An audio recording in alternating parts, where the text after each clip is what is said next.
경륜왕의 예상팀장 권승철입니다.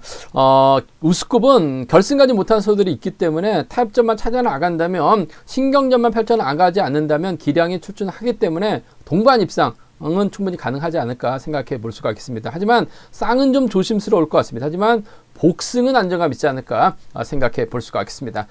광명 우스컵 5경주입니다. 이번 패성 송현이가 득점에서는 앞서 나가고 있어요. 하지만 오랜 공백기로 인해서 아직까지는 예전의 송현이다운 모습을 보여주지 못하고 있습니다. 젖히기도 어중간하고 몸싸움도 안 되고 있는 송현이 과연 인정받을 수 있느냐가 관건인 것 같은데, 일단 수도권 후배입니다. 1번 김주석을 활용해 나갈 수 있기 때문에 유리한 입장에서 경기를 펼쳐 나갈 가능성이 상당히 높아요. 하지만 김주석의 희속감이 만만치가 않기 때문에 송현이가 편안하게 마크에 나갔을 경우 추입 나설 수 있느냐는 생각해 봐야 될 것 같습니다. 여기에 4번 정혜권이 몸싸움에 상당히 능해요. 그 점 때문에 김주석 끌어내가지고 몸싸움 약한 송현이 밀어버린다면 송현이 또다시 고전할 가능성이 상당히 높기 때문에 아무래도 득점은 송현이가 앞서 나가고 있어요. 하지만 예전의 송현이는 아니기 때문에 힘을 쓸 수 있는 1번 김주석이 이번 편성은 유리하지 않을까 생각해 볼 수가 있습니다.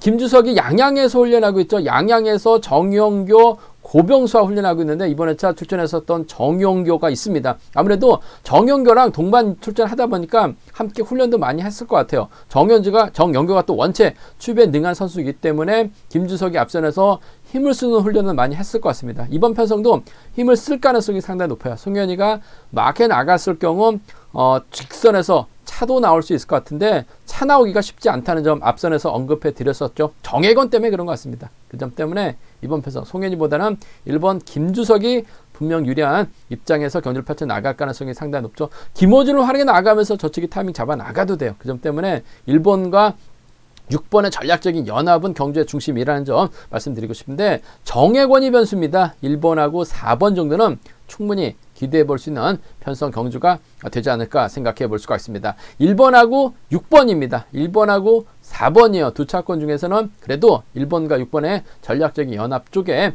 이번 편성 우선에 봐달라는 말씀 전해드릴 수가 있겠고, 이번 가능성 크진 않습니다만 잘만 하면 3번 김호준이 때리는데 이를 정혜권이 막혀 나갑니다. 후미에서 김주석 나오는 걸 견제 나가려고 한다면 김호준이 그대로 끝까지 버텨낼 수도 있을 것 같아요. 그 점 때문에 좀 과감하게 노려본다면 3사나 3일은 가능할 것 같은데 아무래도 김주석이 센 것 같아요. 송현이보단 셉니다.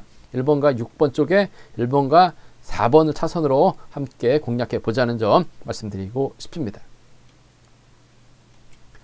광명 우스컵 6경주입니다. 정용교 참 아쉬웠죠. 차분하게만 갔었더라면 결승 갈 수 있는 상황이었어요. 한데 뭔가 좀 몸이 좋았었던 것 같습니다. 저쪽에 나서려고 하다가 결국 견제당하면서 아쉬움을 남긴 모습을 보여줬었던 정영교. 하지만 금일은 편성 자체가 여유가 있습니다. 때릴 만한 선수가 5번 송종훈 밖에 없는데 송종훈의 시속도 그렇게 썩 좋지 못한 상황이에요. 그 점 때문에 정영교 간만에 짧은 젖히기 정도는 충분히 소화할 수 있는 편성인 것 같습니다. 문제는 정영교의 뒷자리를 누가 물고 갈 것이냐가 관건이라는 점 말씀드리고 싶은데, 한 살 터울 윤여범이 있을 것 같고 수도권 선배 3번 윤진철이 있다는 점 말씀드리고 싶은데, 윤여범도 아직까지 몸을 만들지 못하고 있는 것 같습니다. 반면 윤진철 과감한 승부 펼쳐 나갔어요. 금요 경주 때도 송현이 넘어서면서 직선 차가 나왔습니다. 그 점 때문에 전 1번과 3번의 전략적인 연합이 아무래도 경제 중심이라는 점, 1번과 2번은 차선으로 가져가 볼 수 있다는 점 말씀드릴 수가 있겠고, 변수 가능성도 있어요. 왜냐하면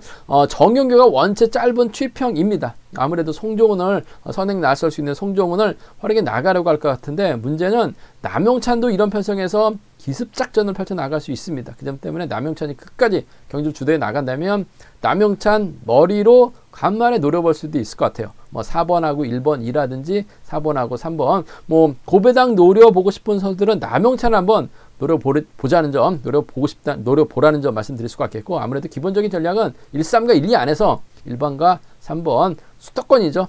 윤진철도 컨디션 괜찮기 때문에 두 선수 연합이 좀 더 안정감 있지 않을까 생각해 볼 수가 있겠습니다. 광명 우승급 7경주입니다. 김태현도 아쉬움을 남겼어요. 2차권까지는 진입했습니다. 점수가 안 됐어요. 그러다 보니까 결승까지 못하면서 아쉬움을 남기는 모습을 보여줬어요. 하지만 시속감 월등합니다. 뭐 초주부담은 안고 있어요. 하지만 초주부담이 크게 문제가 되진 않습니다. 왜냐하면 편성 자체가 널널하기 때문에 김태현 혼자 달아날 수도 있는 편성인 것 같습니다. 결국 김태현의 뒤를 누가 마크해 나가면서 쫓아가느냐를 놓고 고민해봐야 되는 상황이라는 점 말씀드리고 싶은데, 김태현이 지금 김해에서 훈련하고 있죠. 그 점 때문에 아무래도 수성팀 선수인 1번 김우영과 연합을 펼쳐 나갈 가능성 상당히 높을 것 같습니다. 두 선수가 또 25기 동기생들입니다. 그 점 때문에 김우영 초반부터 4번의 뒤를 밀착 마크해 나간다면, 김태현이 자리 변경만 하지는 않는다면, 몸싸움에 밀려나지만 않는다면 김우영 충분히 챙겨줄 가능성이 상당히 높을 것 같아요. 그 점 때문에 4번과 1번 25기 완승 쪽을 경제 중심으로 한번 가져가 보자는 점 말씀드리면서, 김다빈이 힘을 쓸 것 같습니다. 강자로 나서고 있는 김다빈이 힘을 쓰고 김태현이 몰고 가면 후미에서 나올 만한 선수 한 명도 없는 것 같습니다. 이길섭도 그렇고 이유진도 마크 추평이죠. 김우영은 김태현 엉덩이만 보고 따라 나설 가능성이 상당히 높기 때문에 김다빈의 선행감만 좋다면야 이번 편에서 김태현이 몰고 가면서 짧게 가져갈 가능성도 배제할 수 없어요. 그 점 때문에 시속감 좋다면 지켜줄 수 있는 4번과 6번 정도는 기대해 볼 수 있다는 점 말씀드리고 싶은데, 전 개인적으로 김우영 솔직히 뭐 불안감은 있긴 합니다만 동기생이라는 점, 초반 스타트만 좋다면 4번의 엉덩이 밀착 막혀 나갈 가능성이 상당히 높아요. 4번이 자리만 변경하지만 않는다면 쫓아는 갈 수 있을 것 같습니다. 4번과 1번의 동반 입상 쪽에 4번과 6번은 차선으로 한번 가져가 볼 수 있는 편성이라는 점 말씀드리고 싶습니다.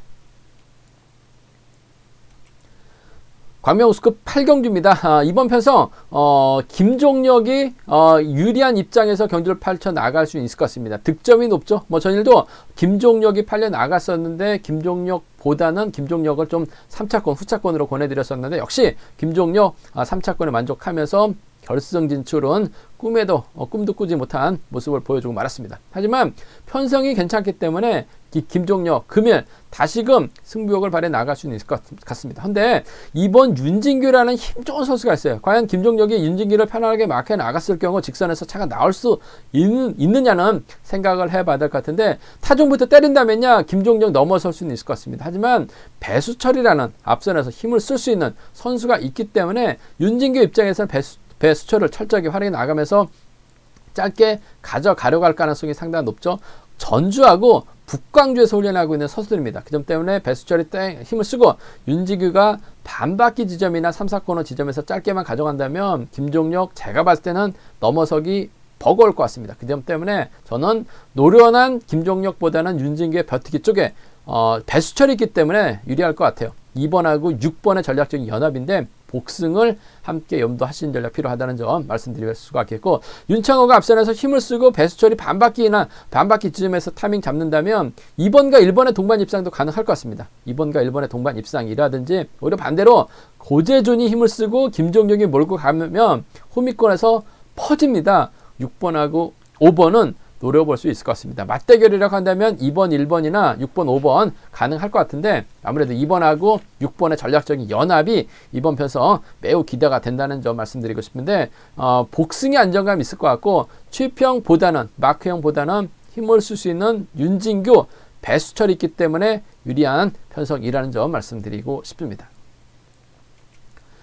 광명 우승급 결승 9경주입니다. 이번 편성 김명수 특선에서도 시속감이 통했습니다. 정태양하고 훈련하다 보니까 김명수의 시속감이 원체 좋은 상황이에요. 더군다나 앞선에서 힘을 쓸 수 있는 선수가 명경민이 있기 때문에 이를 활용해 나간다면 무난하게 김명수가 유리할 것 같습니다. 더군다나 명경민만 빼면 이용희, 양진우, 이영민, 김주동, 김정태 하나같이 짧은 선수들이라는 점에서 이번 편성 김명수가 타이밍 잡는 데 있어서는 상당히 유리할 것 같습니다. 결국 김명수의 뒷자리를 누가 막혀 나갈 것이냐를 놓고 고민해봐야 되는 상황이라는 점 말씀드리고 싶은데, 김명수가 스폰에서 훈련했기 때문에 경상권 선수들과 연합은 가능할 것 같습니다. 하지만 세종팀 선수들, 수도권 선수들과 연합을 많이 펼쳐 나가고 있기 때문에 아무래도 김명수 입장에서는 김주동, 이형민, 김정태보다는 양진우나 이용희와 연합 펼쳐 나갈 가능성이 상당히 높죠. 특히 김영수와 양진우가 스폰 출신입니다. 그 점 때문에 김영수가 양진우를 4번 만나서 3번을 동반 입상할 정도로 궁합이 상당히 좋아요. 그 점 때문에 김영수가 양진우를 뒤에다 붙일 가능성도 배제할 수 없습니다. 한데 이용희가 문제죠. 한체대 선후배입니다. 동설에서 함께 훈련하고 있어요. 그 점 때문에 양진우, 이용희 오면 자리 양보할 가능성이 상당히 높습니다. 양진우가 좀 마음이 약합니다. 직선 대결에서 이용희 따면 이용이 할 말 없어요. 하지만 자리를 양보할 가능성이 상당히 높기 때문에 전개적으로 2번과 1번의 동반 입상, 2번과 3번의 동반 입상까지는 충분히 기대해 볼 수 있기 때문에 2번, 1번, 2번, 3번 정도는 아무래도 경제 중심, 특히 자리 양보할 가능성이 상당히 높기 때문에 2번과 1번의 동반 입상 쪽에 좀 더 우선에 봐달라는 말씀 전해드릴 수가 있겠습니다. 뭐 변수라고 한다면요, 김영수가 간보다가 명경민의 선행을 넘어서지 못할 수도 있어요. 명경민이 때리면 김주동, 이형민, 김정태, 후미권 마크에 나가려고 들이댈 가능성이 상당히 높죠. 결국 김영수가 타이밍을 잡다가 외선으로 흘러버릴 가능성이 상당히 높아요. 그렇게 된다면 명경민이 그대로 끌고 들어가서 배당을 만들어낼 수 있을 것 같습니다. 명경민을 쫓아 나설 수 있는 선수 찾아봐야 될 것 같은데 1번이나 3번 정도가 좀 더 나은 상황이라는 점 말씀드리고 싶은데, 얼마든지 김주동까지도 따라 나설 수 있기 때문에 배당 한번 노려본다면 명경민이 아무래도 배당을 만들어낼 수 있다는 점 말씀드리면서, 기본적인 전략은 김영수 놓고 이용희와 양진우의 동반 입상은 많아요. 양진우가 한데 선배 오면 자리 양보할 것 같습니다. 자리 양보하고 직선 대결에서 따면 되죠. 그 점 때문에 2번하고 1번이 유리하다는 점, 2번과 3번은 차선 되어야 된다는 점 말씀드리고 싶습니다. 우스컵 경주 여기까지 설명해 드리겠습니다. 전반적으로 좀 탑점만 찾아 나간다면 우스컵은 좀 쉽게 큰 배당보다는 좀 안정적인 경주로 마무리될 가능성이 상당히 높다는 점 말씀드리고 싶은데, 3복승에서는 다소 좀 배당 가능성 높다는 점 말씀드리고 싶습니다.